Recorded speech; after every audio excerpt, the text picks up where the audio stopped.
this irony? How do we understand this irony of plenty?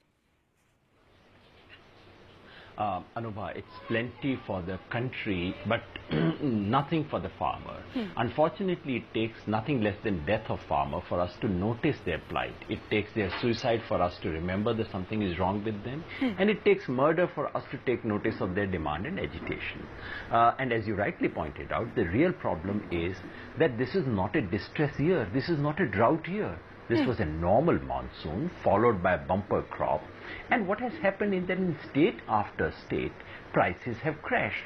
Farmers suffer when there is drought, they understand that. But when they suffer in a plentiful year because they don't get price for that, this is where they fail to understand and they blame the government, and rightly so.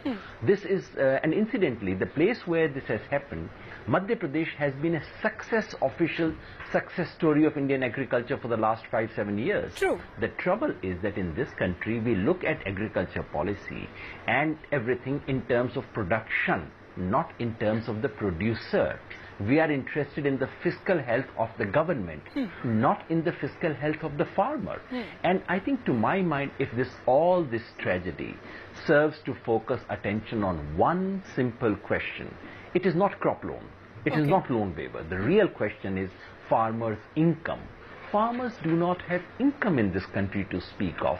Farming is a loss-making proposition. It is an unviable occupation. Unless we as a country were to attend to this reality, there's nothing that anyone would be able to do. Tragedies of this sort would be repeated. My colleague Yogesh is quite right in pointing out the fact that the government had made a written promise. It was not a vague promise saying we'll implement Swaminathan Commission. They specifically said 50% over and above the cost. It was not one of those casual promises made in manifesto. It is a promise BJP has repeated state after state in all election manifestos. It's one of the principal demand of farmers' movement. And not only has Amit Shah denied it, the government has actually filed an affidavit in the Supreme Court saying that this is unfulfillable. Yogendra, I want to just push. I just want to, seriously. I just want to push the same point forward. I know you've said that this is not about the crop loan waiver. This is about the farmer's income. But I think there is no denying the fact that once the central establishment allowed the UP government to announce a loan waiver in Uttar Pradesh, under the reasoning or under the pretext that it was the party's election promise, there has been now a can of worms that has opened for the other states. But in a sense, it's left the respective states to make that call on the farm loan waiver. Today, you've heard the RBI governor coming out very, very clearly that we have a very small space for fiscal discipline. So if you are a state who can manage it, it's your problem. I heard the RBI governor and I instantly wished that he had said something of this kind about corporate loans which have been waived, which have been written off, and the banks which have been ripped off.